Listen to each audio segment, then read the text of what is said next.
Buen día chicos, buen día a todos. Buen día chicos, ¿cómo están? Bueno, en la clase de hoy vamos a hacer un poquito de repaso de los prácticos que estuvimos viendo anteriormente, como para que no queden dudas. Y les voy a dejar una actividad a modo de repaso, digamos, ¿sí? Algo sencillo, no vamos a seguir avanzando porque quiero que quede bien claro lo que es un objeto, cómo se lo construye, para que podamos pasar al siguiente tema en base a justamente la construcción de objetos. Primero que nada tenemos que recordar lo que ustedes investigaron sobre qué es la programación orientada a objetos, y en esto quiero hacer hincapié especialmente en las ventajas, ¿sí? Porque esto tiene una ventaja. Nosotros estudiamos en el primer práctico un poco de lo que era la historia y la evolución de la programación. ¿Por qué surgió la necesidad de crear este paradigma de programación?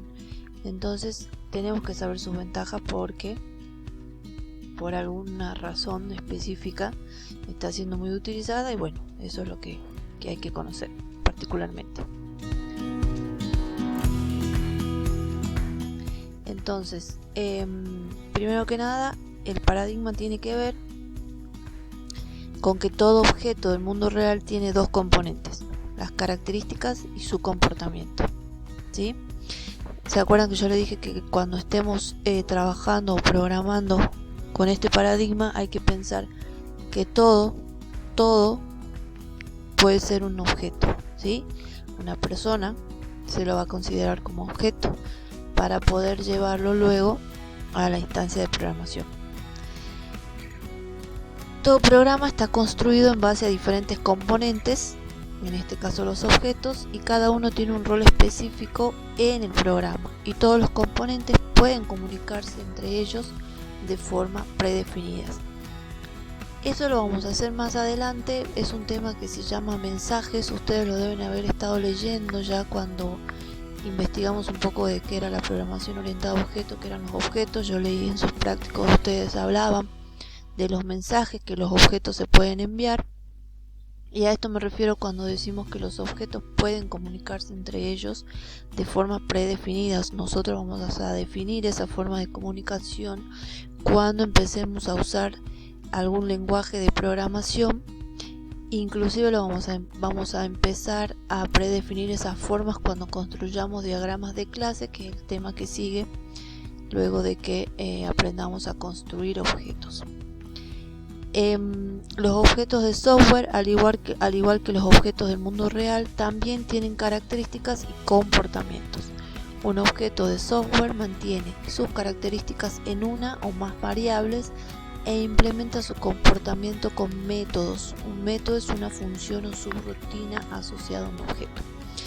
Es decir, como todos los objetos del mundo real tienen dos componentes que serían las características y el comportamiento, podemos llevar esos objetos a la computadora, ¿sí? O sea, hacemos que esos objetos formen ahora parte del software, por eso lo llamamos objetos de software.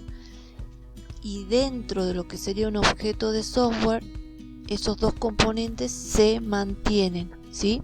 Lo que serían las características ahora las llamaríamos variables, y lo que es el comportamiento lo llamaríamos métodos, ¿sí?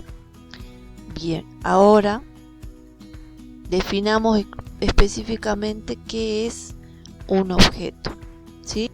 La definición teórica, ¿sí?, del objeto, ustedes encontraron varias definiciones. Vamos a acordar una sola, la más sencilla, la que yo pongo acá. Todas son válidas, todas las que me mandaron yo ya se las corregí, todas las que me mandaron están bien, están correctas.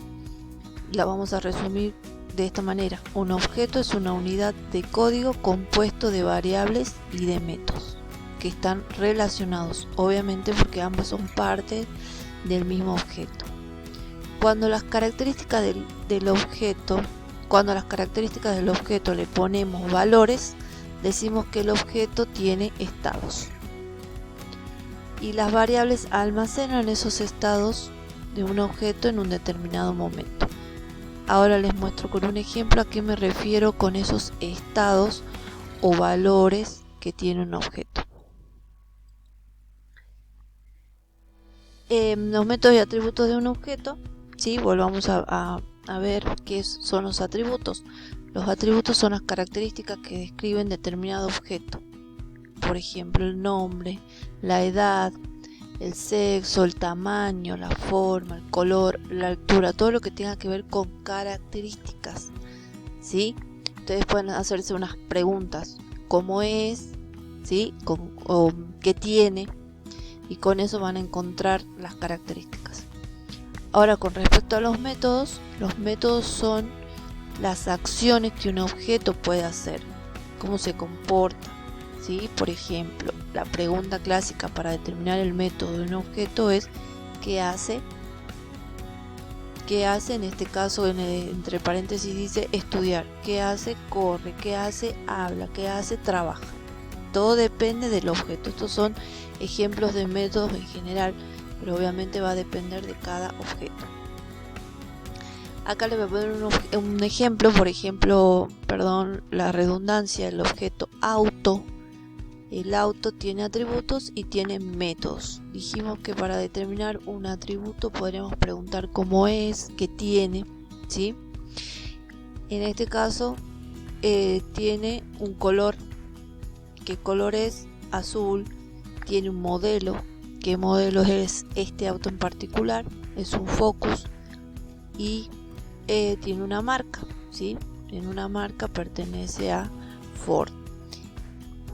Entonces, estos que están acá, marca, modelo y color, serían los atributos. Y Ford, Focus y azul sería el estado del objeto auto. De este objeto en particular, que es un Ford Focus color azul, que yo estoy usando en el ejemplo, ¿sí? Entonces, los atributos marca, modelo, color y el estado Ford Focus azul. Cuando yo decía que las variables almacenan los estados de un objeto en un determinado momento, ¿sí? Me refiero en este momento en particular, en este objeto en particular que yo estoy tomando, el estado que toma este objeto es lo que está especificado acá, la marca Ford, el modelo Focus y el color azul. Espero que eso quede claro. De todas maneras, más adelante ya lo vamos a empezar a trabajar. ¿Y qué es lo que puede hacer este auto? ¿Sí? Puede acelerar y puede frenar. Son acciones, por lo tanto lo colocamos dentro de la categoría métodos. Bien, los métodos de los atributos no deberían de provocarnos o de causarnos ninguna dificultad a la hora de determinarlos, porque son características y comportamientos bien definidos y bien diferenciados, ¿sí? Acá, por ejemplo, les voy a mostrar lo que les mostré anteriormente, pero ya dentro de lo que es un diagrama. Esto es un diagrama, tiene tres partes. En la de arriba colocamos el nombre del objeto, en la segunda colocamos los atributos, y en la última los métodos, ¿sí? Son tres partes. Fíjense que acá los atributos, acá este objeto tiene en los métodos, ¿sí? Unos paréntesis que abren y cierran al final. De esa manera indicamos que son métodos, ¿sí? Y dentro de lo que sería este diagrama no vamos a colocar los estados que toman los atributos, ¿sí? Solo se coloca el nombre del atributo y nada más. Bien, otro ejemplo, tenemos el objeto AVE, que es el que yo les había mandado en el soporte teórico en la anterior semana. Este objeto AVE tiene atributos y tiene métodos, ¿sí? Los atributos eran las características, es decir, qué es lo que tiene el objeto. Alas, plumas, pico, patas, que puede hacer, volar, correr, comer y saltar o brincar. Después tenemos un objeto que es bastante interesante, lo vamos a trabajar mucho, el objeto cliente, ¿sí? El objeto cliente, yo les decía, para determinar los atributos y los métodos atributos y métodos de un objeto, ustedes tienen que hacerse unas preguntas. Les repito y hago hincapié, soy muy repetitiva porque necesito que quede claro cómo construir el objeto, o sea, cómo determinamos los atributos y los métodos que tiene el objeto. Entonces me pregunto qué es lo que tiene este cliente que tiene nombre, tiene apellido y tiene DNI. Como ejemplo del estado que puede tomar este objeto en un determinado momento es un nombre, no sé, a ver, Pepe, apellido González y DNI un número determinado de DNI, ¿sí? Y para determinar el método, la pregunta que hace o que puede hacer. En este caso, ya pensando un poco más en lo que es un programa, un software, ¿sí? Ustedes podrán darse cuenta que cuando un cliente llega a un lugar donde tenemos un sistema informático, si a ese cliente se le tiene que dar de alta, se le tiene que dar de baja, se pueden modificar esos datos, no sé, cambio de dirección, consultar esos datos, ¿sí? Entonces cuando nosotros empezamos a pensar un poquito más como a nivel software, ese objeto cliente, las acciones que se va a poder realizar con ese objeto cliente serían estas: dar de alta, dar de baja y modificar. Bien, si pasamos ese cliente a un diagrama de clase, como le mostré antes, todavía no le vamos a poner nombre, ¿sí? Más adelante lo vamos a ver bien. Por ahora lo llamemos diagramas. Este objeto en diagrama, recuerden que yo les dije, arriba va el nombre del objeto, abajo ponemos los atributos y en la última fila ponemos los métodos: cliente, nombre, apellido, DNI, y los métodos alta, baja y modificar. Bueno, eso sería todo por hoy. Espero que hayan entendido, que hayan estado estudiando.